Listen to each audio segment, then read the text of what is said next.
കപടഭക്തിക്കാരായ ശാസ്ത്രിമാരും പരീശന്മാരുമായുള്ളവരെ നിങ്ങൾക്ക് ഹാ കഷ്ടം. നിങ്ങൾ കിണ്ടികിണ്ണങ്ങളുടെ പുറം വെടിപ്പാക്കുന്നു, അകത്തോ കവർച്ചയും അതിക്രമവും നിറഞ്ഞിരിക്കുന്നു. കുരുടനായ പരീശനെ, കിണ്ടികിണ്ണങ്ങളുടെ പുറം വെടിപ്പാക്കേണ്ടതിന് മുമ്പേ അവയുടെ അകം വെടിപ്പാക്കുക. കപടഭക്തിക്കാരായ ശാസ്ത്രിമാരും പരീശന്മാരുമായുള്ളവരെ നിങ്ങൾക്ക് ഹാ കഷ്ടം. വെള്ള തേച്ച ശവക്കല്ലറകളോട് നിങ്ങൾ ഒത്തിരിക്കുന്നു.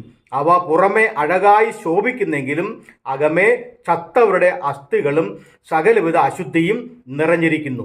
അങ്ങനെ തന്നെ പുറമെ നിങ്ങൾ നീതിമാന്മാർ എന്ന് മനുഷ്യർക്ക് തോന്നുന്നു, അകമയോ കപടഭക്തിയും അധർമ്മവും നിറഞ്ഞവരത്രേ.